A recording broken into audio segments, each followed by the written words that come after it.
እማማ ዥዋ አቦቹ ይላሉ ከቤታችን ፊት ለፊት ያለ ባለ ግንብ አጥር ቤታቸውን የብረት በር ገርበብ አድርገው።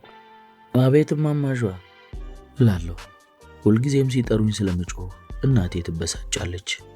የእርሳቸውን ጥሪ ሳትሰማ ድንገት እኔ ስጮህ ደንግጣ በቁማ የለቀቀችው የሸክላ ሳህን ተንኮታኩቶ ያውቃል። ብዙ ጊዜ ሲጠሩ ወጣ ብለህ አቤት በል፣ ሰው ጆሮ ግንድ ስር አታንባርቅ እያለች በቁጣ ብትመክረኝም እማማ ዥዋ ሲጠሩኝ ግን ምክሯን ረስቼ መጮሄን ልቆጣጠረው አልቻልኩም። መጮህ ብቻ አይደለም፣ የቤት ሥራ እየሰራሁ ከሆነ እስክርቢቶና ደብተሬን እየበላሁም ከሆነ ያዘጋጀሁትን ጉርሻ ከእጄ ላይ እርግፍ አድርጌ ወደ ቤታቸው ሮጣለሁ።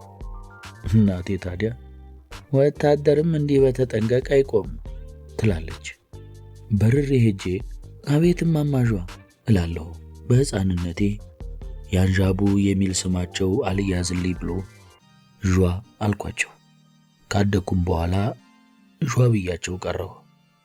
ናማ ቶሎ በል ወሞ ገዝተህልኝና ቱ ይህች ምራቅ ሳትደርቅ። ይህ አባባ ጃንሆይን ታሪክ ከነገሩኝ ነዋ። እና ዝም ብለህ ሂድ ወተፈና። የጃንሆይ ታሪክ ለማንም ተላላኪ የሚሰጥ ድርጎ አረከው እንዴ? ሻይና ዳቦ ካገኘ ምን አነሰ? ለባሪያ ነፍስ አባት ዲያቆን ምን አነሰው አሉ። ሆሆ ግዛ ያሉኝን ኦሞ የተባለ የዱቄት ሳሙና ለመግዛት ወደ ዘመናዊ ሱቅ ቁልቁል በራለሁ። ዘመናዊ ማርዬ ዘመናዊ ገበያ ለመሳብ አጉል ወሬና ሽንገላ ስለምታበዛ ብትሰለችኝም ሱቋ ግን ትልቅና በብዙ መብራት የተንቆጠቆጠ ስለሆነ ደስ ይለኛል። በነጭ ፍሎረሰንት አምፖሎች የተንቆጠቆጡትና በተንሸራታች መስታወት የሚዘጉ መደርደሪያዎች የተለያዩ ቀለማት ካላቸው የሱቅ ዕቃዎች ጋር ተዳምረው ተልኬ በሄድኩ ቁጥር ከሱቋ ውጣ ውጣ አይለኝም። በዚያ ላይ ዘመናዊ ራሷ ዘናጭ የ25 ዓመት ሴት ነበረች። እንደ ቀልድ 25 ሞላኝ ስትል ሰምቻታለሁ። የምትቀባው ሽቶ ብቻ በመንገድ የሚያልፍ ሰው የሚጠራ ሲበዛ ንጹሕ ሴት። በተለይ ጣቶቿ ሸቀጣ ሸቀጥ መሃል እየዋለች እንዴት ጣቶቿ እንደዚያ ንጹሕና የሚያንጸባርቁ እንደሚሆኑ ይገርመኛል። ደግሞ ሱቁ ውስጥ ሁልጊዜ ደስ የሚሉ ሙዚቃዎች ይከፈታሉ። ራሷ ዘመናዊ ድምጿ ደስ ይላል። ሳቋንና የምትናገረውን ነገር ግን አልወደውም። በተለይ ሳቋን። አንዳንዴ ታዲያ ድምጿ የሚሸክከው አማርኛ አስተማሪያችንን የምታወራልን አጓጊ ተረቶች በዚህች ዘመናዊ በተባለች ባለ ሱቅ ድምፅ ቢተረክ እያልኩ አስባለሁ። ገና ወደ ሱቁ ስገባ አቡቹ ማሬ ምን ልስጥሽ አለችኝ። የአፍ መብለጥለጥ ይደክመኛል። በተለይ አንቺ እያሉ የሚያናግሩኝ ሰዎች ጤነኛ አይመስሉኝም። እንዲህ አይነት ሰዎች ጠበል ቢወሰዱ ይሄ ነገራቸው 7 ጊዜ ጮሆ የሚወጣ አጋንንት ነው የሚመስለኝ። ሁልጊዜም ስትፈጥንብኝና በማያባራ ፈጣን ልፍለፏ ስታጣድፈኝ የተላኩት ነገር ይጠፋብኛል። ስንት ቀን ያልታዘዝኩትን ነገር አንጠልጥዬ ሄጄ መልስ ተብያለሁ። ገና ካሁኑ ልቦ የት ሄዷል ከሚል ወቀሳ ጋር። የተገዛ ዕቃ እንደመመለስ ደግሞ የሚያሳፍረኝ ነገር የለም። ዘመናዊ ግን ዕቃ ስመልስም ልመልስ መሄዴን እስከምረሳው ድረስ በዚያ ምላሷ ትንቀለቀልብኛለች። አምቦቹ ነፍስ ነገር ችግር የለውም ይመለሳል። ግን ፍቅር ያዘሽ እንዴ? መርሳት አብዝተሻል። ከኔ እንዳይሆን ብቻ ባረገው። ኦሞ ስጪኝ አልኳት። የጨበጥኳትን ብር ባንኮኒው መስታወት ላይ ያስቀመጥኩ። ይሰጣሃላ፣ እንደሱማ በግንባር አታየኝም እያለች ፈጽሞ ያላዘዝኳትንና ከዚያ በፊት አይቼው የማላውቀውን በቢጫ ላስቲክ የታሸገ የዱቄት ሳሙና አንስታ ይሄን ውሰድና አቤት ይሞክሩት፣ አዲስ ነው፣ ቆሻሻን ድራሽ አባቱን የሚያጠፋው ብላ ብር ያስቀመጥኩበት መስታወት ላይ ወረወረችው። ተሽከርክሮ ፊቴ ሲደርስ ቆመ። ዕቃዎቹን ከሩቅ ወርውሮ ደንበኛ ፊት ባለው መስታወት ላይ ማሽከርከር እንደሆነ አራዳነት ነው የምታየው። እሷ ደግሞ እንደ አራዳነት ነው የምታየው። አንዳንዴ ዕቃ ልታወርድ ከተንጠለጠለችበት መሰላል ላይ እንደቆመች ገዢው የፈለገውን ዕቃ ወርውራ መስታወቱ መሃል ላይ ቁጭ ታደርግለታለች። በእርግጥ እኔም ቤታችን መሃል ላስቲክ ለብሳ በምትቀመጥ የምግብ ጠረጴዛ ላይ ዕቃ እየወረወርኩ ዘመናዊ እንደምታደርገው ተሽከርክሮ እንዲቆም ለማድረግ ብዙ ጊዜ ሞክሬያለሁ። ግን አሪፍ ለመሆን ብዬ አይደለም፣ በቃ እንዲሁ ለመሞከር። አንድም ጊዜ ግን የመወረወረው ዕቃ ተረጋግቶ ጠረጴዛው ላይ ቆሞልኝ አያውቅም። ተምዘግዝጎ መሬት ላይ ይወድቃል። ምናልባት የጠረጴዛችን እግሮች ጤነኛ ስላልሆኑ አንዴ ወደ ሰሜን አንዴ ወደ ደቡብ ትንሽ ዘመም ስለምትል ይሆናል። አይ ኦሞን የተባልኩት ኦሞ ስጭኝ አልኳት፣ የምፈልገው የዱቄት ሳሙና ወደ ተደረደረበት እየጠቆምኩ። ወይም ይሄኛውን ሰድላቸው፣ ዋጋው እኩል ነው። ኦሞ እኮ ፋሽኑ አልፎበታል አቡቼ እያለች ሌላ ድርፉጭ ያለ ካርቶን ከመደርደሪያው ላይ አወረደች። የማወርወር ትርኢቷን ሳታሳይ በፊት በብስጭት መስታወቱ ላይ ያስቀመጥኩትን ብር አፈፍ አድርጌ ሱቋን ትቼላት በሩጫ ወጣሁ። ከኋላዬ ደጋግማ ስትጠራኝ ሰማታለሁ። በሷ አለህ ኦሞ ያለው እሷ ሱቅ ብቻ መስላት እንዴ እያልኩ ወለኔ ወደሚባለው በበሩ እንኳን ሳልፍ ወደሚቀፈኝ ሱቅ ተጣደፍኩ። ነገረ ወለኔ። እውነቱን ለመናገር ይሄን ወለኔ የሚባል ሱቅ እንኳን ውስጡ ገብቼ እንዲሁ በዛ በኩል ሳልፍ ሳይው ራሱ የምቆሽሽ ነው የሚመስለኝ። እዚሁ ሱቅ በረንዳ ላይ ናፍጣ ስለሚሸጥ ከሁሉም ነገር ቀድሞ የሚቀርና የናፍጣ ሽታ ከበሩ ላይ ነው የሚቀበል። የዚያ ቤት ዕቃ ሁሉ ጋዝ ይሸታል። በውጭው የጭቃ ግድግዳ ላይ ምንትስ አለ የሚሉና በተለያዩ ቀለማት በወልገድጋዳ የእጅ ጽሑፎች የተጻፉ ብዙ ማስታወቂያዎች ተለጥፈዋል። ማስታወቂያዎቹ ያስቃሉ። የአይጥ መርዝ አለ፣ የአይጥ ወጥመድ አለ፣ አይጥ የማይበላው የእህል ጆንያ አለ። ደግሞ ምንድን ነው አይጥ አለ ብለው መለጠፍ ነው የቀራቸው። መኖርም አለበት። ይህን ሁሉ አይጥ ነክ ነገር በምን ሞክረው ለገበያ ያቀረቡት ታዲያ? የተነጠረ ቅቤ አለ፣ ትንባሆ አለ፣ የኑግ ዘይት አለ፣ አንጋዳ አለ። ከትልቅ የቆሸሸ ሰማያዊ በርሜል እየቀነሱ የሚሸጡት የኑግ ዘይት እዚያና እዚህ ተነካክቶ ከመደርደሪያው እስከ ሱቁ ወለል ድረስ ወዛ ምድፍ ተለድፎ አጥቁሮታል። ሁልጊዜም ደግሞ እዚያ ሱቅ የሚነጠር ቅቤ ይሸተኛል። ሱቁ የናፍጣ፣ የዕጣን፣ የቅቤና የሲጋራ ሽታ ተቀላቅሎበት የሚያቅለሸልሽ ስሜት ይፈጥራል። ደግሞ የት እንደተቀመጠች የማትታይ ሬዲዮ እዚህ ሱቅ በገባው ቁጥር የተቀላቀለ ዜና ስታሰማ ነው የምደርሰው። ብዙውን ጊዜ የዚህ ሱቅ ደንበኞች በወረቀት የሚጠቀለል ነገር የሚያጨሱ የገጠር ሰዎች ናቸው። ለዚያም ሳይሆን አይቀርም በተለይ ጠዋት ፊት ለፊት የበረንዳው ቋሚ እንጨት ላይ ታስሮ የሚቆም የዝንብ ሰርገኛ የሚጨፍርበት ገጣባ አህያ በሩ ላይ አይጠፋም። ቢሆንም እንደ ዘመናዊ በአጉል አራዳነትና አብረቅራቂ ውበት ታጅቦ ያልፈለጉትን አስገድዶ ከሚያስገዛ ብልጣብልጥ ይልቅ ቃል ሳይተነፍስ የጠየቁትን የሚሰጠው የዚህ ሱቅ ባለቤት ይሻላል። ስሙ አይያዝልኝም። ምናልባትም ከመጀመሪያውም አላውቀውም ይሆናል። ሱቁ በልምድ ዘይት ቤቱ ነው የሚባለው። ጮክ ብዬ ባለ ሱቅ ኦሞ አለ አልኩ። ከውጭ ስገባ ውስጡ ጨለማ ሆኖብኝ ስለነበር ሰውየው አጠገቤ ቆሞ እንደነበር እንኳን አላየሁትም። ያንን በሚያክል መዓት ኮተት የተሞላ ሱቅ ነው። አንዲት ፍዝዝ ያለችና እንደ ሰካራም ዓይን የቀላች ዙሪያዋን የሸረሪት ድር የከበባት አምፖል ብቻ ናት ያለችው። ጉንጩ በጫት የተወጠረው ባለ ሱቅ ቀስ ዘይት እንዳደፋ ብሎ ካስደነበረኝ በኋላ አለመድፋቴን ተጠራርቶ ተመልክቶ የምፈልገውን ኦሞ ከሆነ ጨለማ መደርደሪያ ውስጥ አውጥቶ ሰጠኝ። ወደ በረንዳው ወጥቼ ስመለከት የግራ እጄን መዳፍ ዘይት ነክቶት ነበር። የመልስ ሳንቲሞቹ ናቸው ዘይት ያስነኩኝ። ሳያቸው እርስ በርስ ተጣብቀዋል። የኪሴ ጨምሬያቸው እጄን የበረንዳው ቋሚ ግንድ ላይ ጠረኩ። ትንሽ እንደሄድኩ አፍንጫዬን ልጠርግ ስሞክር እጄን ናፍጣ ይሸታል። የሚያሳብድ ሱቅ ነው። ትንሽ ወሰድ። ይህን ሁሉ ውጣ ውረድ አሳልፌ ለማማጇ የገዛሁትን ኦሞ ይሄው ስላቸው ምኑ ይሉኛል። ኦሞ ግዛ ብለው መላካቸውን ረስተውታል። አንዳንዴ እንዲህ ልባቸውን ወሰድ የሚያደርገው ነገር አለ እያለ የሰፈሩ ሰው ያማቸዋል። በእርግጥ የመንደሩ ሰው እንደሚያወራው አይጋነን እንጂ አልፎ አልፎ ነገር ይረሳሉ። ይሄ ደግሞ ማንም ሰው ሊያጋጥመው የሚችል ነገር ነው። እኔ ራሴ ብዙ ነገር ረሳ የለ እንዴ? ስንት ጊዜ ነው እናቴ የተጣደ ነገር ጠብቅ ብላኝ የረሳሁት? እዚያው እንደ አሻሮ ከስሎ ቤቱ በጭስ ከታፈነ በኋላ አይደል እንዴ ትዝ የሚለኝ? ማንም ሰው ይረሳል። ምን ሰው ብቻ፣ የሰፈራችን ትልልቅ ሰዎች ራሳቸው በሬዲዮ የድርቅና የወረርሽኝ ምናምን ዜና በሰሙ ቁጥር ስንት ጊዜ ነው ምን ነው እግዚአብሔር ኢትዮጵያ ረሳሃት የሚሉት። እንግዲህ እግዚአብሔርን ቢረሳ ይሆናላ። ያውም ስንት ሚሊዮን ሕዝብ በየቀኑ ቤተክርስቲያን እየሄደ አትርሳኝ እያለው። ጎረቤቱ ማማጇ ላይ ለምን እንደሚያጋንነው አይገባኝም። ማማጇ ሽቅርቅር ባልነበራቸው እየተባለ ይወራል።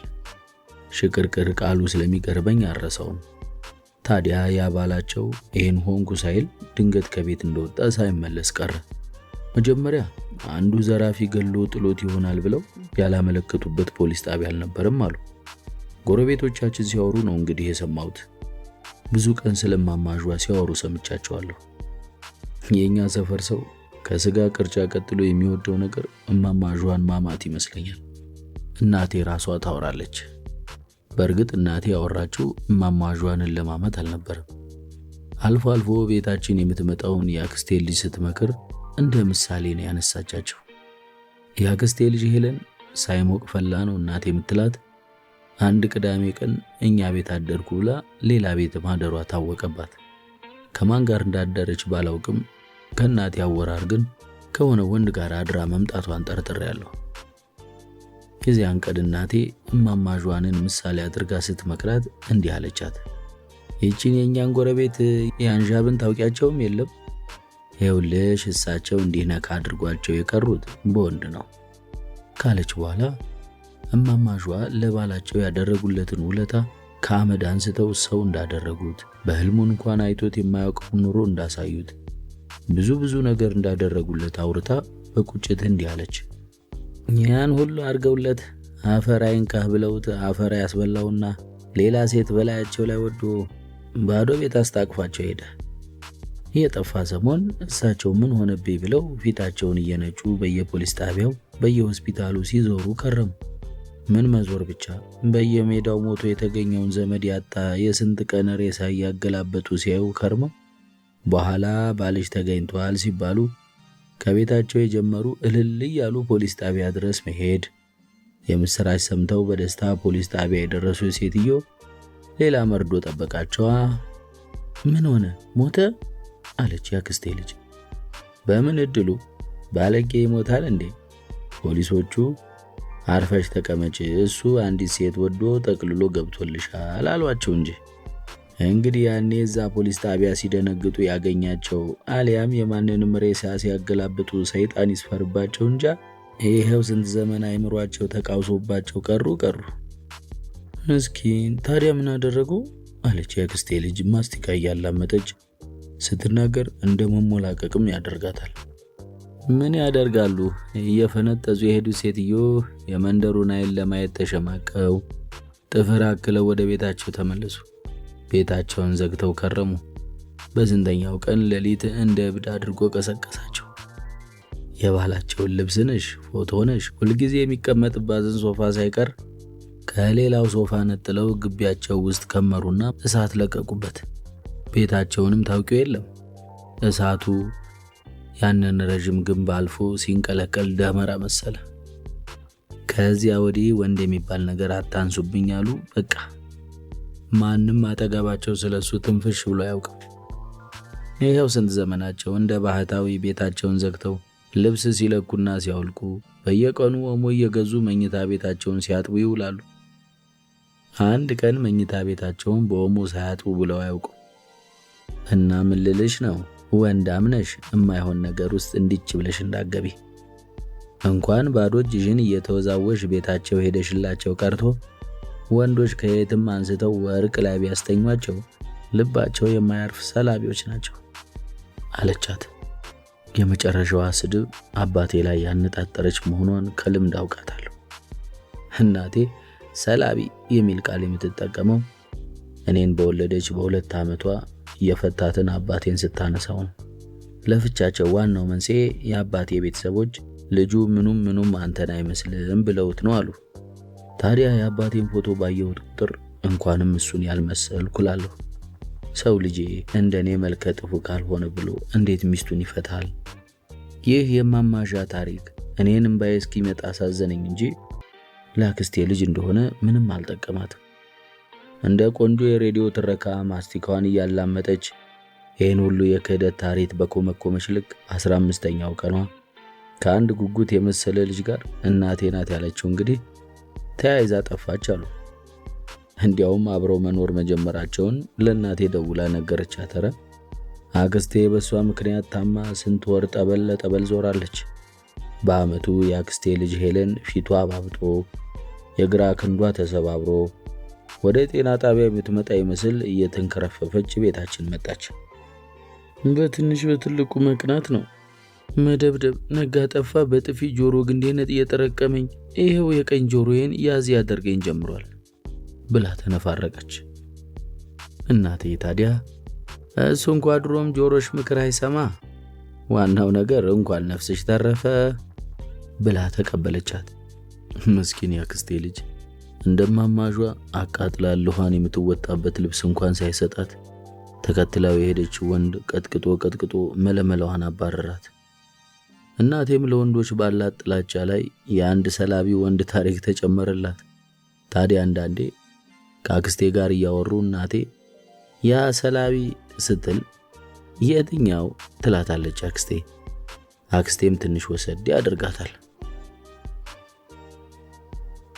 ከፈረሱ አፍ። አንዳንዴ ይሄን የማማጇ ታሪክ እናቴ አክስቴን ልጅ ለማስፈራራት የፈጠረችው ቢሆንስ እያልኩ መጠርጠር ያልቀረም። በእርግጥ የኦሞ ታሪክ እውነት ነበር። በየቀኑ ከሱቅ የምገዛው እኔ ራሴ ስለነበርኩ ለዚህ ምስክሩ ነኝ። የተጠራጠርኩት በባላቸው አጠፋፍ ላይ ነበር። ምክንያቱም ከብዙ ጊዜ በኋላ ራሳቸውም ማማጇ ፈጽሞ እናቴ ካወራቸው የተለየ ታሪክ ሲያወሩ ስለሰማሁ ነበር። ዞሮ ዞሮ እናቴም ሆነች ማማጇ አሊያም ጎረቤቱ የሚስማሙበት ነገር ሴትየዋ ባላቸው ሄደ መጣ ምንም አልጎደለባቸውም። ራሳቸውም እኔ አንዣቡ ምን ጎሎብኝ ባቄላ አለቀ ምን ቀለላሉ እያሉ ከፍ ባለ ኩራት ይናገራሉ። ኩራትን መቼም እሳቸው ይኩራት። አንድ እሑድ ቀን ታዲያ ማማጇ ታጥቦ የተከመረ ልብስ እያዘጋጁ እግረ መንገዳቸውን ብዙ ጊዜ ጀምረው ያቋረጡትን የአባባ ጃንሆይን ታሪክ ያወሩልኛል።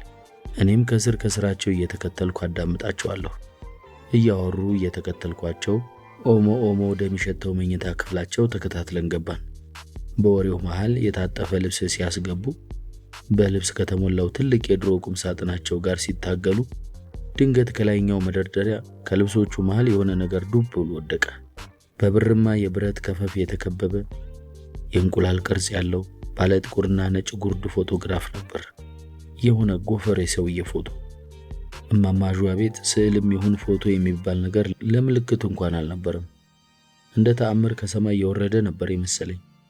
የተሸከሙትን ልብስ አልጋቸው ላይ ወርውረው ፎቶውን ሊያነሱ ሲደነባበሩ ቀድሚያቸው አፈፍ አድርጌ እንዳነሳሁት ከእጄ ነጥቀው ቁም ሳጥኑ ውስጥ ልብስ መሃል ፈልፍለው ቀበሩት። ያጣጠፉትን ልብስ ሁሉ ሳያስገቡ ቁም ሳጥኑን ቆለፉበት። የማን ፎቶ ነው አልኳቸው። የቱ? ቁም ሳጥኑ ውስጥ ያስገቡት ፎቶ? እሱማ የሞተው አጎቴ ነው ብለው ኮስተር አሉ። ምን ሆኖ ነው የሞተው? አላርፍ ብሎ ምን የመሰለ የንጉሥ ፈረሱን ቤት አስሮ አንዲት በቅሎ ሲጋልብ ይዛው ገደል ገባች። በቅሎ ታውቃለህ ብለው ጠየቁኝና መልሴንም ሳይጠብቁ ተያይዘው አመድ ሆኑ። አጥንታቸውም አልተገኘ። አመድ ነፋስ አበነናቸው ብን ብለው። በአራት ጣታቸው የታችኛውን ከንፈራቸውን ከታች ወደ ላይ መንጨር አደረጉት። አጥንታቸውና አመዳቸው ካልተገኘ አጎቶና ፈረሳቸው መሞታቸውን በምን አወቁ? ፈረስ አላልኩም፣ እያጣራህ አድመጥ። በቅሎ እኮ በቅሎ። በረዥሙ ተንፍሰው ዝም አሉ። የሚሰሩት ግራ እንደገባቸው አይነት ጸጉራቸውን እንደማከክ እያደረጉ መኝታ ቤታቸውን ኮስተር ብለው ዙሪያውን ቀኙትና በረዥሙ ተንፍሰው ከዚያ በፊት ሲያወሩኝ የነበረውን የአባባ ጃንሆይን ወሬ ሳይጨርሱልኝ አቡቹ ራሴን አመም አድርጎኛል ጋደም ልበል ሄድሽ ብለው ወደ አልጋቸው ሄዱ። እኔም የጓጓሁለት ታሪክ በመቋረጡ ቅር እያለኝ ወደ ቤት ያዘገምኩ።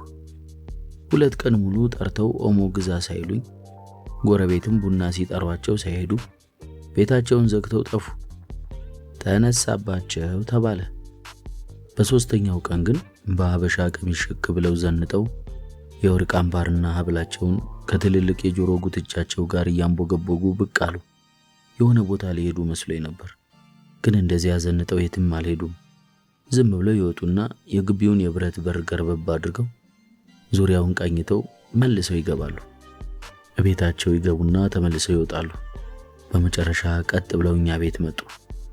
እናቴን ሰላምም ሳይሏት እስቲ ቆንጆ ቡና አፍይ አቦቹ ናማ ቡና ግዛ ብለው ከምታምር ቦርሳቸው ውስጥ ድፍን 5 ብር አውጥተው ሰጡኝ። ወደ ዘመናዊ ሱቅ በረርኩ። አቦቹ ነፍሴ ማታ የገባ የጅማ ቡና አለ፣ አቦል ጀባ ብላ ቡናዋን በቀምሰው እግሬ ወደ ጅማ ሱስ አመላለሰው በዜማ ስትለው ድምጿ ያምራል። ዳቦና ሻይን ተገን በማድረግ የእኔ ይለይ እንጂ እማማ ያንዣቡን የመንደሩ ልጆች ሁሉ እንደ ነፍሳችን ነው የምንወዳቸው። ቤታቸው ሻይ አይጠፋም። ልከውን ስንመለስ ዳቦ በሻይ የማይቀር ሐቃችን ነበር። እስካሁንም ድረስ መስሪያ ቤቶች ውስጥ ተላላኪ የሚባሉ ሰዎች ደሞዛቸው ዳቦ ሻይ የሚመስለኝ ለዚያ ነው መሰለኝ። ያኔ በሬዲዮ ተላላኪዎች ሀገር ለማፍረስ ምናምን ሲባል ምን አይነት ሀገር ናት በዳቦና በሻይ የምትፈርስ እያልኩ ሐሳብ እጨነቅ ነበር። ማማጇ ምንም እንኳን አፈ ታሪክ ከሚመስል ታሪካቸው ጋር በብቸኝነት ይኖሩ እንጂ ኩራታቸውና ለራሳቸው ያላቸው ክብር በድፍን መንደሩ የታወቀላቸው ሴት ናቸው። ሳውቃቸው ጀምሮ ቋሚ ሰራተኛ እንኳን ኖሯቸው አያውቅም። ከበድ ያለ ስራ ሲገጥማቸው የቀን ሰራተኛ ቀጥረው ያሰራሉ። ዘመድ ጓደኛ የሚባል ነገር ቤታቸው ሲመጣ ላይም። እንደዚያም ሆኖ ተነስቶባቸዋል ከሚባሉባቸውና ቤታቸውን ዘግተው ከሚቀመጡባቸው ቀናት ውጪ ትልቁ የግባቸው በር ከጠዋት ጀምሮ ምሽት 2 ሰዓት ድረስ እንዲሁ ከመዘጋት ውጪ ተቆልፎ አያውቅም። ብዙ ጊዜ ታዲያ እናቴ በራቸውን እንዲቆልፉ ትመክራቸዋለች። አንዱ ይህንን ወርቆን ያየ ሌባ ዘሎ ይገባቦታል ያንዣቡ እያለች አንቺ ሌባው ገብቶ ከወጣ ወዲያ ብለው ንግግራቸውን ሳይጨርሱት አንጠልጥለው ይተውታል። ሌላ ጊዜ መኝታ ቤታቸውን እያጠቡ ድክም ብሏቸው እናቴ ያገኘቻቸውና ያንዣቡ እንደው አንዲት ልጅ እግር የዘመድም ልጅ ብትሆን ለምን አታስመጡም? ማነጋገሩስ ቢሆን ቀላል ነው እንዴ አለቻቸው። ኤዲያ እኔ ያንዣቡ የማንንም መረና ማምጥቼ እሷን ላንዘፈዝፍ እንዴ?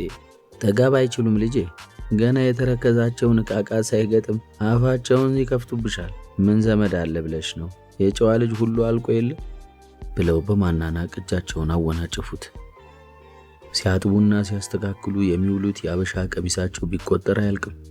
በወርቃማ ክር የተለጠፈ ጥቁር ካባ ሳይቀር ቁም ሳጥናቸው ውስጥ አይቻለሁ። ሲለብሱት ግን አይቻቸው አላውቅም። የአንገታቸው የወርቅ ሐብል ከነጉባጉቡ ልብ ያስደነግጣል። የጆሮአቸውን ወርቅ አድርገው ሲወጡ ጆሮአቸው ላይ የበቀለ የኮረዳ ጡት ነው የሚያክለው። በተለይ ጉዳይ ኖሯቸው ወጣ ያሉ ቀን ቀይ ገላቸው ላይ የወርቅ ጌጣጌጣቸው ለጉድ ይንቦገቦጋል። ብዙ ጊዜ የሚወጡት የቤት ኪራይ ለመቀበል ነው። አውቶቡስ መናኸሪያው አካባቢ የሚከራይ ቤት የግንብ ሱቅ አላቸው ይባላል። መተዳደሪያቸው የሱቅ ኪራይ ሳይሆን አይቀርም። ሀብታም ናቸው፣ ግን ያሳዝኑኛል። ኩራታቸውና ስነ ስርዓታቸው ቤተ መንግስት እንደምትኖር ልዕልት አይነት ነበር። ቢሆኑም ጎዳና ላይ እንደምትኖር አቅመ ቢስ እናት ውስጤ ይንሰፈሰፍላቸዋል። የሚላስ የሚቀመስ ያጣ ድሃ እንኳን እንደሳቸው አንጀቴን አይበለው። እናቴን ጨምሮ ጎረቤቱ ሁሉ ለዚያች ለሚሰጡኝ ሻይና ዳቦ ስል ከስራቸው የምሮጥ ይመስላቸዋል። እንደማማዡ አይሁን እንጂ እኔም ኩሩ ነኝ። ማንም ቤት በሞት ቁራሽ ቀምሼ አላውቅም። የአንዣቡን ሞሰብ ለምዶ ይሉኛል ጎረቤቱ። ከኛ ቀይ ወጥ የማማዡ ሻይና ዳቦ በለጠበት ማለት መሸነፍ መስሏቸው ነው እንጂ እማማዡ ቤት ከሻይና ዳቦ በስተቀር ሌላ ነገር ቀምሼ አላውቅም። ሻይና ዳቦ የሌለበት ቤት አለ? ከፈለኩ ቤቴ ለማህበርተኛ ጠላ በሚቀዳበት ማንቆርቆሪያ ሙሉ አፍልቼ ስጠጣ መዋል እችላለሁ። እውነቴን እናቴ በሌላው ነገር ነጭናጫ ትሆን እንጂ ለሚበላና ለሚጠጣ ነገር እያፈስኩ በበትነው ግድ የሚሰጣት ሴት አይደለችም። ሻይ በዳቦን ተገን ያደረገ ለራሴም የማይገባኝ ሐዘን ነፍሴን በረጅም ክር አስሮ ወደዚያ ግቢ ይስባታል እንጂ። እማማጇም ይህንን ባህሪዬን ሳያውቁት አይቀሩም። የሆነ ጊዜ ታመው ማታ ብሬያቸው አምሽቼ ወደ ቤቴ ተመለስኩና በቀጣዩ ቀን በጠዋት ቤታቸው ሄድኩ። ተጨንቄ ነበር ያደርኩት። ቁርስ በልተሃል አሉኝ። አዎ። ሻይ ላፍላልሃ? አይ አልፈልግም፣ ልጠይቅዎት ነው የመጣሁት። ትክ ብለው ሲያዩን ቆዩና ይችን ዳቦና ሻይ ተገና አድርገህ እየመጣህ ባታጫውተኝ ምን አባቴ ይውጠኝ ነበር ብለው ወደ ግቢያቸው አበቦች አይኖቻቸውን በትካዜ ላኳቸው። እማማ ዧ ለኔ ነፍስ ያላቸው ተረት ነበሩ።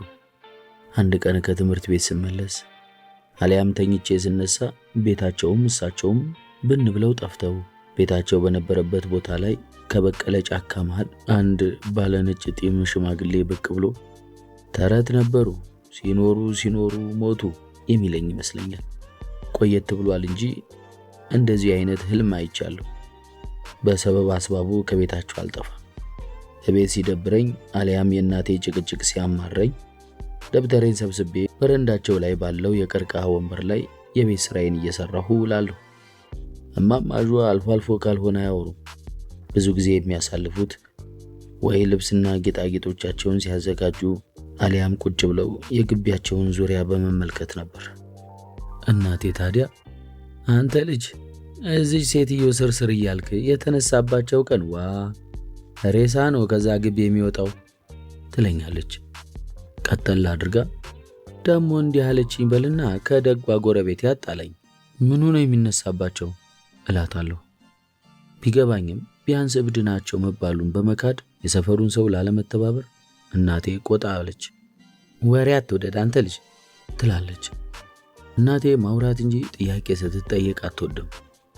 እናቴ በተለይ ጥያቄው እኔ ከሆንኩ እስካሁን አልተነሳባቸው ስላትበሳጫለች። ትክ ብላ ታየኝና ጅል ብላኝ ወደ ስራዋ ትዞራለች። ታዲያ እንደዚህ ትበለኝ እንጂ እማማ ዧ ጋር ግን ሽርክ ናቸው። እሷም በክፉ በደጉ ከስራቸው አትጠፋም። ስራ በስቶባ ሳታያቸው ከዋለች ጉድ ይችን ሴትዮ ቆም ሙሉ ሳላያቸው እስቲ ሄድና አይታቸውና ትለኛለች። ገና ካፏ ከማውጣቷ ምን ጥቅ ብዬ ስነሳ ለዚህማ ወፍ አይቀድምህም ትላለች። የእናቴ ባህሪ ግራ ያጋባኛል። ትንሽ እናትነቷን የተሻማዋት እየመሰላት ትቀናለች መሰለኝ። ኩርሲ እናቴና እማማ ዧ ለአንድ ሳምንት ተኳርፈው እናቴ ራሷ እግራቸው ስር ወድቃ ይቅርታ ከጠየቀቻቸውና ከታረቁ በኋላ በጥንቃቄ ነበር የምትይዛቸው።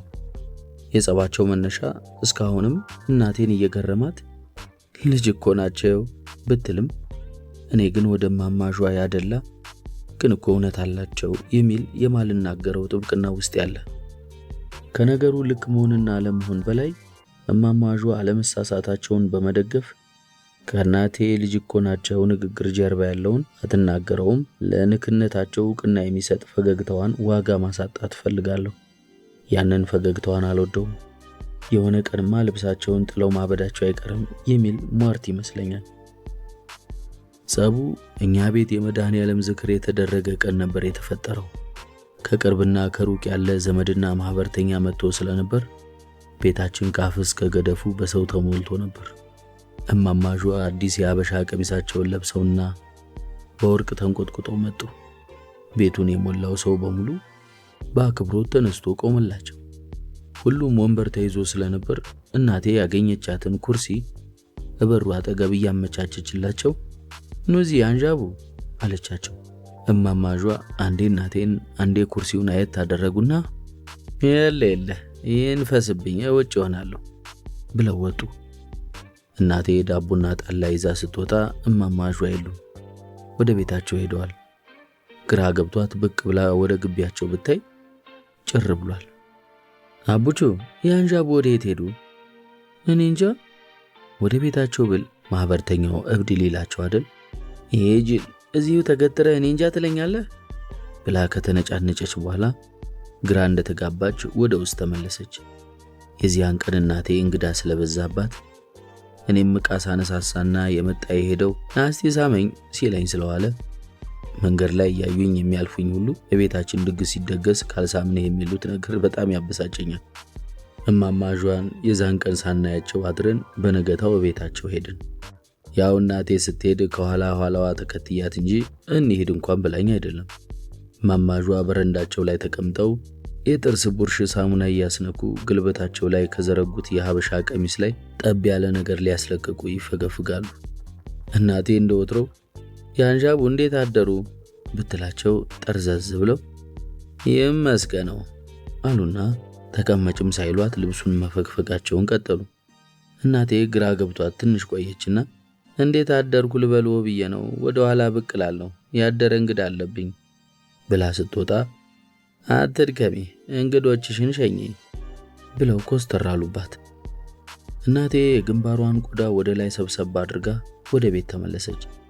አውቃለሁ በውስጧ ዛሬ ተነስቶባቸዋል እንደምትላቸው።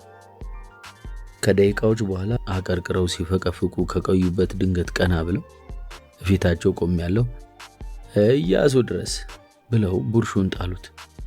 እኔም በድንጋጤ ደነበርኩ። አብቹ ምን ነው አለሁም አይባል እንዴ? በድንጋጤ ግጥም ብልብህ ምን ትጠቀማለህ ልጄ? ብለው ደጋግመው አማተቡና ወዲያው ከትከት ብለው ሳቁ። ና ቁጭ በል እዚህ ምን ይገትራል? አለሁ ይባላል ወይ ጉሮሮህን ማለት አለብህ። እንዲያ ነው ደንቡሽ? ክስት ሰይጣን ይመስል ሆ አጠገባቸው ሄጄ ረዥሙ ባለመደገፊያ የቀርከሃ ግዳሜ ላይ እግሬን አንጠልጥዬ ተቀመጥኩ። ትንሽ ዝም ብለው ወደ በሩ ሲመለከቱ ቆዩና ልክ የሌላን ሰው እናት እንደሚያሙ ሁሉ እናቴን ያሙልኝ ጀመር። አየሃት ይችን እናትህን? አወኩሽ ናኩሽ እኮ ነው። እኔ አንዣቡ ጠሪ አክባሪ ብዬ ጠበል ሄድኩ እንጂ በእንተ ስማ ለማርያም ብዬ ቁራሽ ፍለጋ የሄድኩ መሰላት እንዴ? በተከበርኩበት በታፈርኩበት መንደር ኩርሲ አንከርፍፋ እንደ ውሻ በር ስር ተቀመጪ ነው የምትለኝ? ሆ ወደው አይስቋሉ። ጥንት ገረዶችም ኩርሲ ላይ አልተቀመጡ እንኳን እኔ ልጅት ይበለኝ እኔው ነኝ ካለኩያዬ ገጥሜ ራሴን ያሰደብኩት። ዝም ብዬ ሰማኋቸው። ስራቸውንም ወሬያቸውንም ቆም አድርገው አያት አደረጉኝና ምን ይለጉመሃል ከእናት ጋር አብረህ መስደብህ ነው ብለው ተቆጡኝ። ቁጣቸው ድንገተኛና መርር ያለ ስለነበር በውስጤ ዛሬ የእናቴ ሟርት መድረሱ ነው አልኩኝ። ከዛ በፊት ሬሳዬ አረኔ ከማለቴ ሳያስጨርሱኝ ሄዲያ የቅል ዘሩ አንድ ነው። እኔ አንዣቡ እንኳን አንድ ቋቁቻም አገር ቢያኮርፍ ምን ተዳየ? ጃንሆይ ወደቁ፣ ዙፋኑ ተንቆታኮተ ብሎ ባላባቱ ሁሉ የበላበትን ወጨት እየሰበረ ከዚያ መንግስቱ ከሚባል ጥላቢስ ጋር አብሮ አንዴ ወዛደር አንዴ ላባደር እያለ ዝም ጭጭ አለ። እኔ የቱ ልጅት በአደባባይ ደረቴን ነፍቼ ኃይለ ሥላሴ ይሙት እያልኩ ስምል ነው የኖርኩት ልጄ። ብረት ያንጠለጠለ ምንደኛ አብዮት ጠባቂ የጃንሆይን ስም በሰማ ቁጥር በስማም እንዳሉበት ሰይጣን ሲበረግግና አይኑን ሲያጉረጠርጥብኝ እንኳን ተርበት ብቻ አላውቅም። ለምን? ጨዋ የጨዋ ልጅ በጨዋነት ያደኩ ስለሆንኩ ነዋ። ጨዋ አይበረግግም። የሰው ልጅ ሞቱ ታፈር መግባቱ አይደለም። እሱንማ ድሃውም ባሪያውም ቀጣፊውም ሴት አውሉም ይሞታል። የጨዋ ልጅ ሞቱ ክብሩን እንካችሁ ብሎ ሲሰጥ ነው ልጄ። ይሁን ግድ የለም እንኳን የኔ የአገሪቱም ክብር በማንም ብጣሻም ተንኮታክቶ ወድቋል። ንጉሷን የበላች ሀገር የአንዣቡን ልትምር ነበር ድሮስ። አገርቴ በየሄደችበት እንደኔ ቢጤ ኩርሲ ላይ አስቀምጠው ስንዴና ዘይት የሚወረውሩላት አዝነው መሰለህ? ሰጪ ቁራሽ እህል እየሰጠ ሙሉ ክብር ይወስድብሃል። በደጉ ንጉሥ ዘመንማ በሄዱበት ዙፋን ተዘፍኖ ምንጣፍ ተነጥፎላቸው መኳንንትና መሳፍንቱ ጎንበስ ቀና ጠብር ግፍ ብሎ ነበር የሚቀበላቸው። ያ ሁሉ ዥር ጉድ ለአንድ ተፈሪ እንዳይመስልህ ልጄ። ተፈሪማ ምኑ እንዲሁ እንደኔና እንዳንተ ስጋና ደም ነው። ለአገር ነበር ክብሩ። ንጉሥ ራስ ነው ልጄ። ሁሉም በደረጃው በማዕረጉ ሲሆን ያምራል። ንፍሮ ነው ተቀቅሎ የሚቀቀል የነፈረ ዘመን ብለው ለረጅም ጊዜ ዝም ብለው ቆዩ። አቡቹ አሉኝ። ባሪያ ይመስል በአፍንጫህ አትልጎምጎም፣ አቤት በል በወጉ። አቤት እንደሱ ነው። ቁርስ በልተሃል? አይ። ቦርሳቸውን ያኖሩበት ጠፍቷቸው ዙሪያቸውን ሲፈልጉ ድንገት ትዝ ሲላቸው የቀሚሳቸውን አንገት ጎትተው ከጡታቸው መሃል ትንሿን የብር መያዣ ቦርሳ መዘው አዳዲስ 2 ብሮች ለይተው። ሄድ ዳቦ ገዝተና አሉኝ። ወደ ዘመናዊ ሱቅ በረርኩ። አቡቹ ቆንጆ አዲስ ባለ ሰሊጥ ዳቦ መጥቷል፣ እንካ በነፃ ልጋብዘህ ብላኝ በገዛሁት ዳቦ ላይ ልትመርቅልኝ በብረት መቆንጠጫ ትንቡክ የሚል ዳቦ አነሳች። አይ አልፈልግም ብዬ የገዛሁትን ብቻ አንስቼ ሮጥኩ። ከኋላ ሳቋ ይሰማኛል። የዚህ ልጅ ኩራቱ እያለች። በፖሊስ እማማጇ ድሮ ለግንቦት ልደታ በጋ አሳርደውና ነጭ ልብስ ለብሰው ሰፈሩን ሁሉ ስለሚጋብዙት ግንቦት ልደታ ራሳቸው እማማ ያንዣቡ ይመስሉኝ ነበር። ለምን እንደሆነ እንጃ። ከሆነ ዓመት በኋላ ግን መደገሱን እርግፍ አድርገው ተውት። ከቅርብ ጊዜ ወዲህ ደግሞ እንደ በፊቱ መልበስና መዘነጡንም ትተውታል።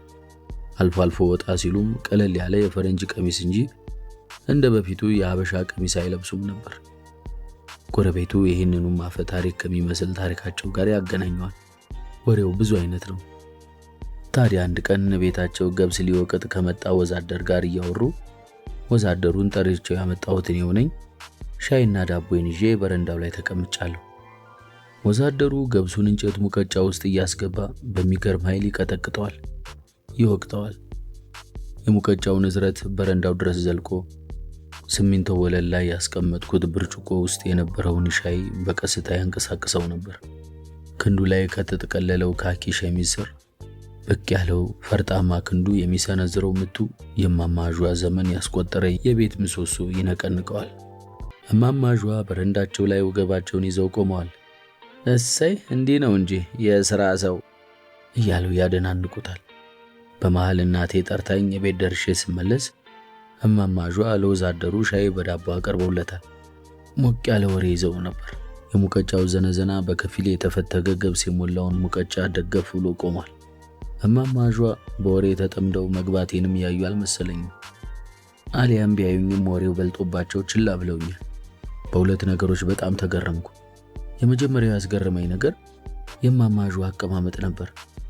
በረንዳቸው ላይ ያለው ከፍ ያለ የቀርከሃ ወንበር ላይ ጋደም ብለው በጨርቅ ካራገፉ በኋላ ይቀዘቅዘኛል እያሉ ትራስ ቢጤ ጣል ካላደረጉ በቀር የማይቀመጡበት ሴትዮ እግር ሲመረምረው በሚውለው የበረንዳው ደረጃ ላይ ያውም ምንም ነገር ሳያነጥፉ ወርደው ተቀምጠዋል።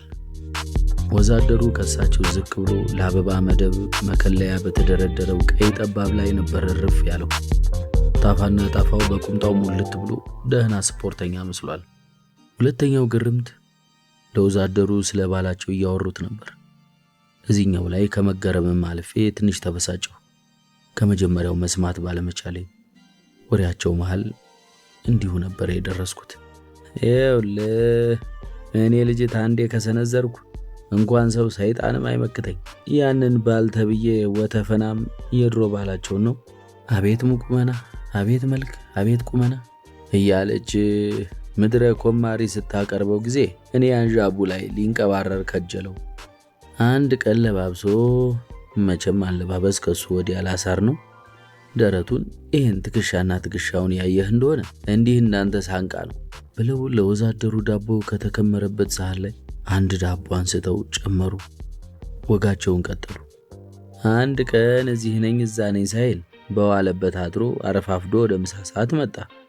ጭራሽ ይሄ ሲገርመኝ እልፍ ብሎ ገብቶ ተኝቶ አለና ወደ አመሻሹ ላይ ተነስቶ ከአሁን የት እንዳደረ ሊያወራኝ ነው ብዬ ስጠብቀው ሙሉ ልብሱን ግጥም አድርጎልህ ለባበሰና ሚኒስቴር መስሎ ደህና ዋይ እንኳን ሳይለኝ ውልቅ ብሎ ሄደ።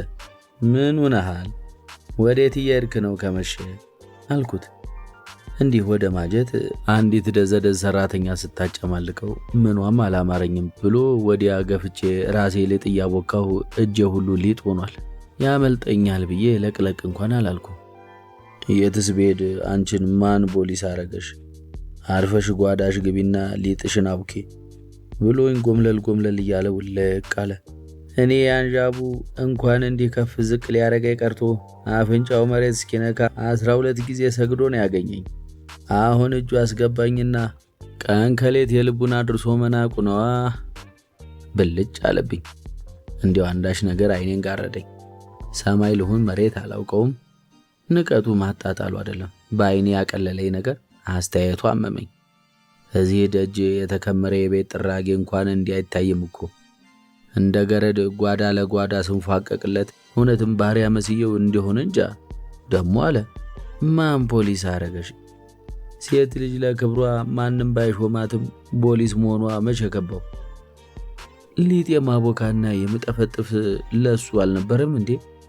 ሰው ካለ ነገሩ የት ይሄዳል ተብሎ አይጠየቅም እኮ። የእኔ ብዬ ባከብረው ነበር። ማደሩ አንገብግቦሻል። ጭራሽ ይሄ ሲጨመር ደግሞ ደም ይፈላ። ደርደር ብዬ ወጥቼ እዚህ ታዛው ላይ አዲስ ተፈልጦ ከተከመረ ፍልጥ አንዱን ላጥ አርጌ አንድ ጊዜ ጀርባውን ባቦን ነው። የእናቴ ልጅ የሰው ገላ እንደ ነጋሪ ሲኖር የዛን ቀን ብቻ አየሁ። አላተረፍሽውም አለና ወዛደሩ በግርምት ዳቦውን መብላቱን አቁሞ አፉን ከፍቶ ቀረ። ፍልጡ ሲያርፍበት እንደ ወንድ እንኳን ዘራፍ እኮ አላለም። ከዚህ ከኔ በር የበረረ እዚሁ አሁን ዘመናዊ ሱቅ እየተወላገደ ቆመ። ለምረው ነው ተከተልኩታ።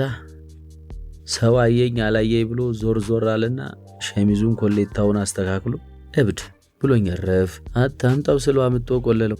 እንደዛ ካልክማ ብዬ አበርኳ። አይሮጥ ሰዎቹ አሉ። ሀፍረት ያዘው አይቆም። ፍልጡን ፈራ። እንዲሁ ሲደናገር ደርደር ብዬ የበላው የጠጣሁትን አንቆራጠጥኩት። ሲብስበት እንደ ሴት እሪ ብሎ ሲጮህ ያየኸው እንደሆነ ያን ጎምላላ ያን ወንዳ ወንድ ነው ያስብላል። የአንድ እግሩን ጫማ አረጋሽ የምትባል እዚህ ታች አለች። እሷ በር ጥሎ እግሬ አውጭኝ አለ። ሊያመልጥ መሰለ። አንድ አራስ ነበር ተወርውሬ ካራባቱን ጨመደድኩና መቼስ አዙሮ አያይም እንጂ አንገቱ ለከረባት የሰጠ ነበር። እንደ በግ እየጎተትኩ አንጀቴ ጤሴውን ያህል እስኪ በቃኝ አበራየሁት። የሞት ሞቱን እየተውረገረገ ተነስቶ በረረ። ይኸው ስንት ዓመቱ። ከዚያን ቀን ጀምሮ ይኑር ይሙት እንጃ ጠፋ። አንዷ ኮማሪ ጋር ጠቅልሎ ገብቶ የቢራ ብርጭቆ እየጨበጠ ይሆናላ። ምን አሻኝ ለምን እግር አያጥብም? ያንዣቡ ምን እዳይ። ከዛ ወዲያ ወንድ ንክች ሳያረገኝ ይሄው ቅብርር ብያለሁ አሉ ፉከራ በሚመስል ድምፅ አንገታቸውን በኩራት እየሰበቁ። አራ አንቺስ የሰዓት ነሽ የእናቴ ልጅ አለ ወዛደሩ በስሜት ተውጦ። እንዴ ቅድም ገብስ የሚወቅትበትን ዋጋ ሲነጋገሩ አንቱ እያለ አልነበር ሲያናግራቸው የነበረው? ከምን ነው አንቺ ያላቸው? ገረመኝ።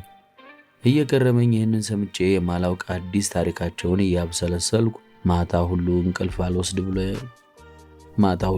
አልወስድ ብሎኝ አመሸ። ዘጭ።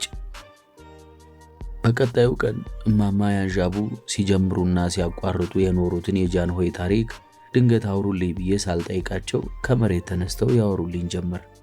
አንድ ቀን አገር ሰላም ብዬ እዚች ታች ባንክ ቤት ደርሼ ስመለስልህ ብለው ሲጀምሩ ሌላ ወሬ መስሎኝ ነበር። አንድ ዘባተሎ ድሪቱ መንገድ ለመንገድ የሚጎትት እብድ ይሁን ለማኝ እንጃለት አንቺ ብሎ ጠራኝ። ሰው አንቺ ሲለኝ እኔ አልወድም። ምን ሆንክ አልኩት። ለእብድ ፊት መስጠት እኮ ጥሩ አይደለም። ጃንሆይ ከዙፋኑ ዘጭ አለ ብሎ ከራማይን ገፈፈው። ሄድ ወዲያ ዘላል ዘጭ የሚያረግ ዘጭ አርገህቴ ብዬ ተቆጣሁት። አባባ ጃንሆይን ሲያናግሩብኝ አልወድም። እኔ እርምጃዬን ፈጠን ባደርግ ያዘባተሎ ሊተወኝ መሰለ። ከነ ተሸከመኝ ድሪቶ ከኋላዬ ጀፍ እያለ ይከተለኛል። ጃንሆይ ዘጭ፣ ሽማግሌው ዘጭ፣ ጆሮውን ይዘው ዘጭ አረጉት። ጭብጦ በምታህል መኪና እንደ ጤፍ ጭነው ወሰዱት። ድሮውንም እብድና ውሻ ዘሎ ሰው እንዳዋረደ ነው። እንዲህ ያልኩ ወደ ቤት የገባሁ። ለካሲያ ወፈፌ እውነቱን ኖረዋል። ራዲዮ ነሽ፣ ቴሌቪዥኑ ነሽ፣ ጃንሆይ ተዙፋናቸው ወረዱ እያለ ከበሮ ይደልቅልሃል። ይኸውልህ እኒያ ተሰማይ ተምድሩ የገዘፉ ንጉሥ በምድረ ኩታራ ከዙፋናቸው ወርደው አረፉት። ጊዜ ዝቅ ሲያደርግ መርዶህን እንኳን ደህና ሰው ያረዳልህ። እንዲህ ቤተ መንግሥትህን ማንም ይረግጠዋል። ዙፋንህ ላይ ማንም ቂጡን ያልጠረገ ግሳንግስ ይወዘፍበታል። ነገር ዓለሙ ዘጭ አለ፣ አገር ምድሩ ዘጭ። ለእግራችን የተጠየፍነውን በቂጣችን ተደላድለን ዘጭ አልንበት።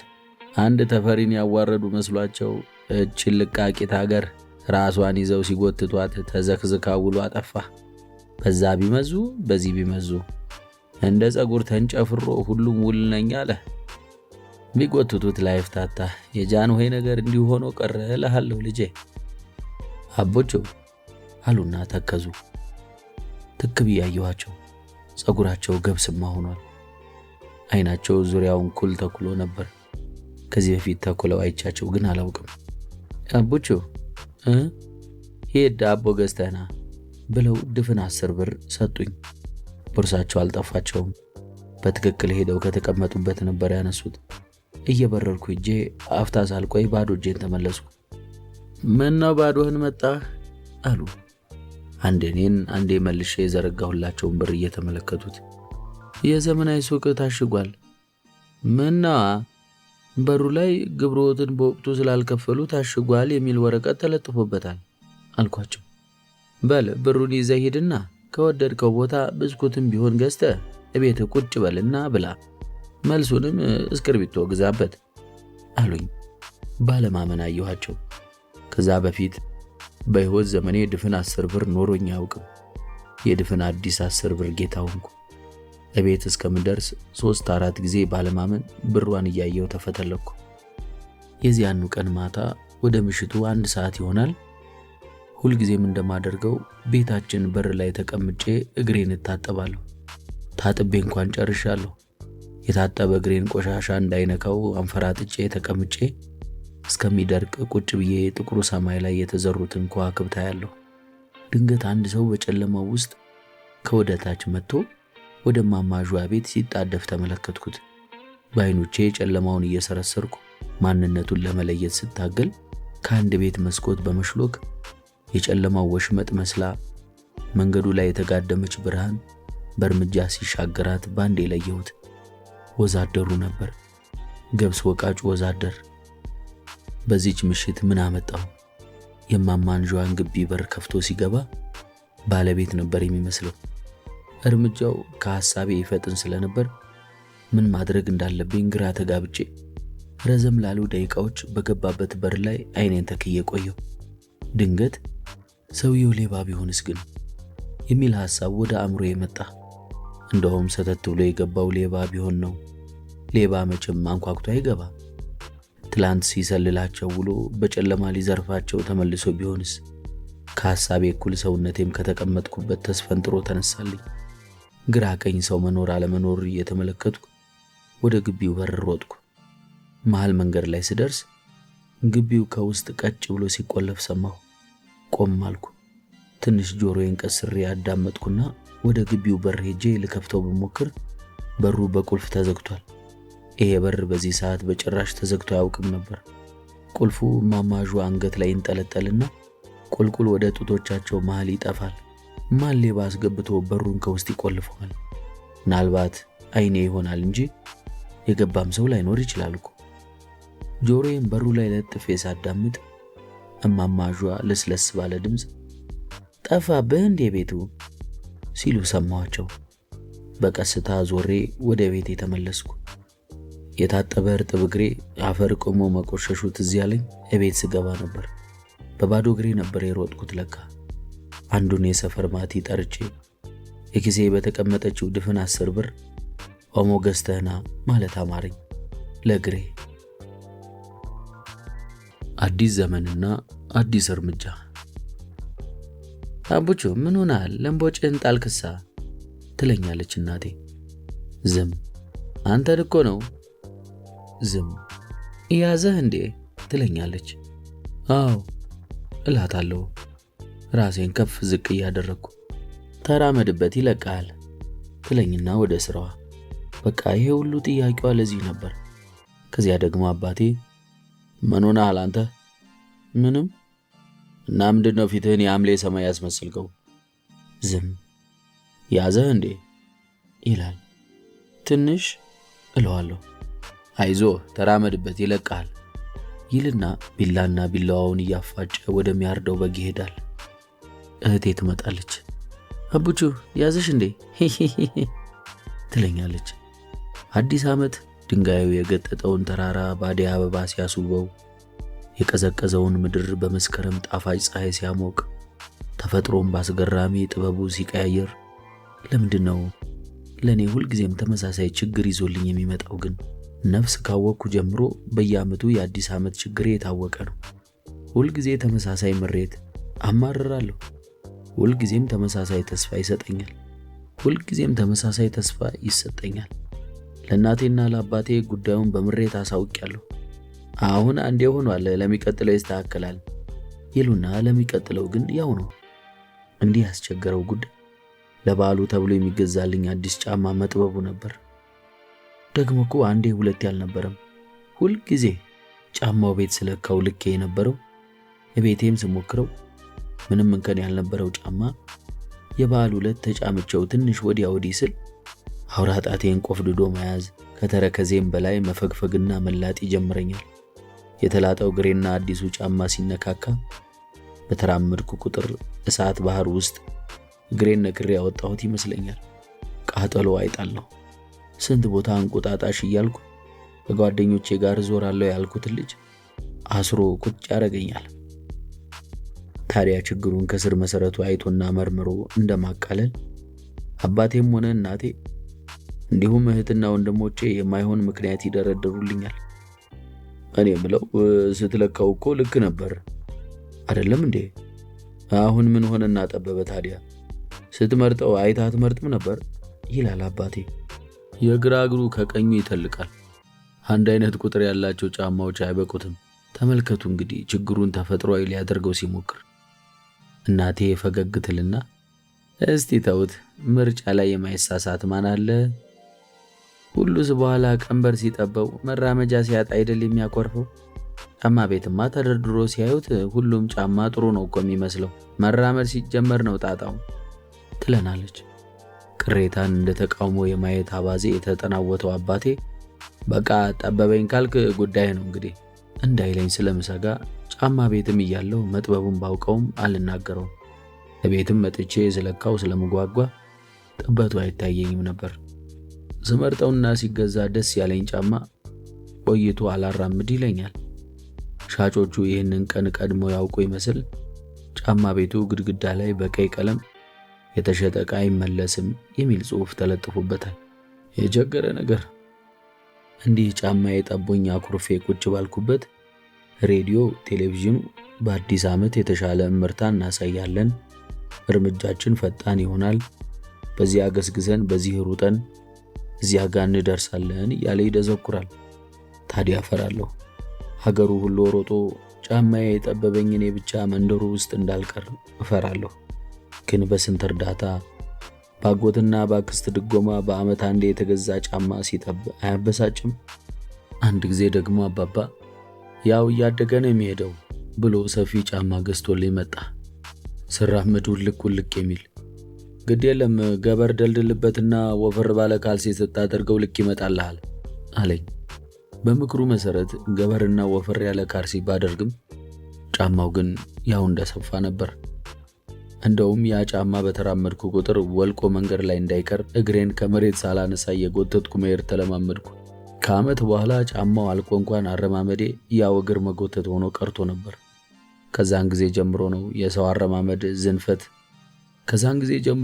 የሰው አረማመድ ዝንፈት ከአካላዊ ጤና ጋር ብቻ ሳይሆን ከጫማው ታሪክ ጋርም ሊያያዝ እንደሚችል የተረዳሁት። ለዚሁም ደግሞ አባቴ ምን እንደ በሽተኛ እግሬን ትጎትታለህ፣ እንደ ልጅ ነጠቅ ነጠቅ ብላ አትራመድም ብሎ ይቆጣኝ ነበር። አንዴ ሲጠበኝ አንዴ ሲሰፋኝ በጫማ ምክንያት አዲሱን ዓመት ሳላጣጥሞ ያልፋል። ታዲያ ለበዓሉ የአባቴ ጓደኞች ቤት ይሰበሰቡና እየበሉ እየጠጡ ይፈላሰፋሉ። ስለ ጫማ ሳይሆን ስለ ጊዜው። እንደ ዘመን ምን ደስ የሚል ነገር አለ? ዘመነ ማንትስ ከዘመነ ምንትስ ልቀቅ አትልቀቅ ጦር አይማዘዝ አይነዛነዝ ስልጣኑን በሰላም አስረክቦ ለአዲሱ ዘመን የተዘጋጀውን የአደይ ዙፋን እያየ ወደ ተዘጋጀለት የታሪክ ኮሮጆ መሄድ ነው። እስከምትቀጥለው ዓመት ልቆይ ምናምን ለአንተ ሙቼ ተፈልጭልህ አይለውም።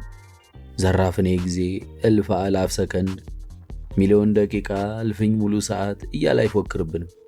በስልጣን ዘመኑ ሳያዳላና ሳያዛንፍ ለሰው ለእንስሳቱ ለሳር ለቅጠሉ እኩል እድል ሰጥቶ አስጨፍሮ እንደገባ ሲወጣ ማስጨፍሮ መሰስ ነው። ጊዜ በሃይማኖት አያዳላ፣ በዘር አያዘነብል፣ በቂም በቀል ፊቱን አያጠቁር፣ ላጨበጨቡለት ጅራቱን አይቆላ። ጊዜ እኮ አስተማሪ ነው፣ ጊዜ ሐቅ ፈራጅ ነው ይላሉ። አረ እየጠጣችሁ እንጂ እንዴ! ነይ እስቲ ቅጅለት ባዩሽ ይላል አባቴ። የለም በቃኝ ራሴ ላይ ወጣች እኮ ጥይት የሆነች ጠላ ይላሉ አባ እንግዳ።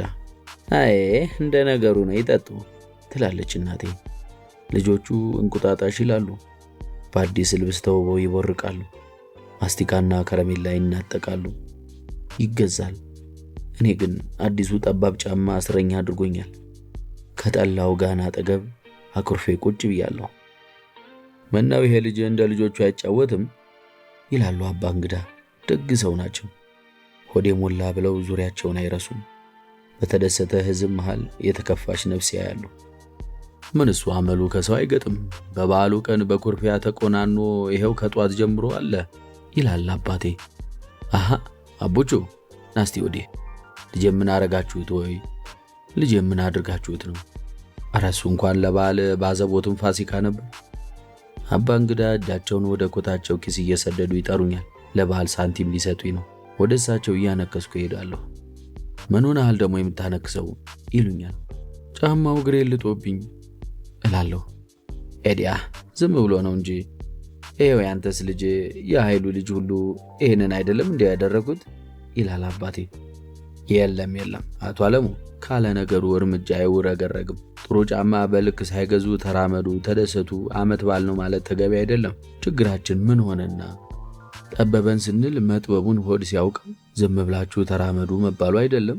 መስፋት መጥበቡን የሚያውቀው ባለጨማው ነው ልጄ። ጎረቤት ላይ ስላማረ አንተም አርፈ ተጫማ አይባልም ይሉታል። ጋሻ ሰፋ ታዲያ ድምፃቸውን ቀነስ አድርገው እውነትም እቺ ጠላ ጥይት ናት አፈላስፍም ጀመር ይላሉ። ለምን እንደሆነ እንጃ።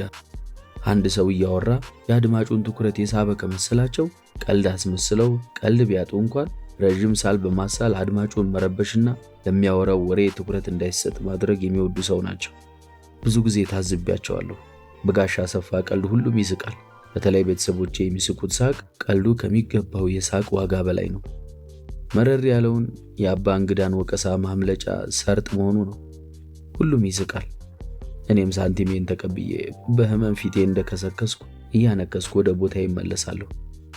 ወደ ጋኑ ስር እዚያ ስር ኩርሲ ላይ ቁጭ ብዬ አረቄ ተጠቅልሎ የመጣበትን ቁራጭ አዲስ ዘመን ጋዜጣ እንዲዘረጋጋ በእጄ መዳፍ ዳጥ እያደረግኩ እያነበብኩ የቆዳና ሌጦ ኢንዱስትሪውን ለማዘመን የተወሰዱ እርምጃዎች የሚል ሀተታ። ምናልባትም ይሄ የቆዳ ኢንዱስትሪ ያሉት ነገር ሰፋ ያለ ቆዳ ጫማዎችን ለማምረት ተስፋ ነገር ይኖረው እንደሆነ ለማወቅ ቁልቁል ሳነብ ሀገራችን በቀንድ ከብት ሀብት ከአፍሪካ አንደኛ ከዓለም 10ኛ ናት ይልና ይቀጥላል። ሀተታው አያልቅም። ወደ ገጽ 16 ዞሯል ይላል። ገጽ 16 ደግሞ የለም። ምናልባት ሌላ ሰው ቤት ሌላ አረቄ ተጠቅልሎበት ሄዶ ይሆናል። ቴሌቪዥኑ ያወራል።